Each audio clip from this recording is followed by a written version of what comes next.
ইছলাম ধৰ্ম ত্যাগ কৰিলে ৰুবুল আলীৰ পৰিয়ালে এতিয়াৰে পৰা আলী আৰু বেগম নিলিখে নতুন উপাধি হ'ব হাজৰিকা বেগমৰ পৰা আমি হাজৰিকালৈ আহিল শংকৰ সংঘৰ শৰণ লৈ পৰিয়ালটোৱে গ্ৰহণ কৰিলে হিন্দু ধৰ্ম জামুগুৰি হাতৰ কুকুমতলাৰ ৰুবুল আলী নামৰ ব্যক্তিজনে তেওঁৰ ৮জনীয়া পৰিয়ালটোৰ সৈতে এই বৃহৎ সিদ্ধান্ত ল'লে ইছলাম ধৰ্ম ত্যাগ কৰি উপস্থিত হৈ শ্ৰীমন্ত শংকৰদেৱ সংঘৰ কীৰ্তন গৃহত আৰু গ্ৰহণ কৰিলে হিন্দু ধৰ্ম ৰাইজৰ সন্মুখত শৰণ লৈ শ্ৰীমন্ত শংকৰদেৱ সংঘৰ নীতি আদৰ্শৰে আগুৱাই যাব বুলি স্পষ্ট কৰে আৰু আলী উপাধিৰ পৰিৱৰ্তে হাজৰিকা উপাধি গ্ৰহণ কৰে আজি মোৰ নাম জ্যোতি বেগম আছিলে মই মালিকৰ ঘৰ জ্যোতি বেগম লিখিছিলোঁ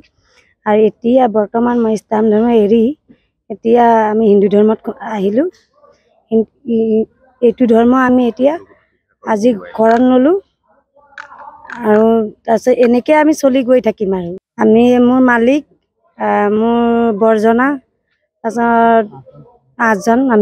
আঠজনে আমি আজি ল'লোঁ হিন্দু ধৰ্মলৈ আহিলোঁ শৰণো ল'লোঁ বেগমৰ পৰা আমি হাজৰিকালৈ আহিলোঁ মুছলমান ধৰ্মৰ এগৰাকী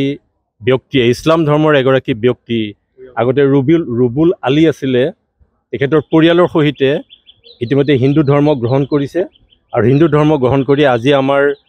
শ্ৰীমন্ত শংকৰদেৱ সংঘৰ আঞ্চলিক কীৰ্তন গৃহত জামুগুৰি আঞ্চলিক কীৰ্তন গৃহত আমাৰ শৰণ শিবিৰত তেখেতসকলে অংশগ্ৰহণ কৰিলে আৰু শৰণ গ্ৰহণ কৰি আজিৰ পৰা আমাৰ শ্ৰীমন্ত শংকৰদেৱ সংঘৰ তেখেতসকলৰ পৰিয়ালটি সংগী হিচাপে আজিৰ পৰা আমাৰ নামাংকিত হ'ল মোৰ নাম ৰুবুল আলী আছিলে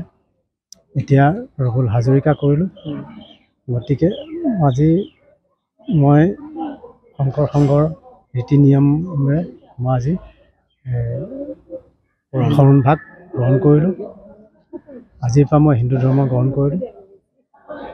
আগতে ইছলাম ধৰ্ম আছিলোঁ এতিয়া আজিৰ পৰা মই হিন্দু ধৰ্ম গ্ৰহণ কৰিছোঁ জামুগুৰি হাতৰ পৰা প্ৰাঞ্জল বৰুৱাৰ ৰিপৰ্ট টাইম 8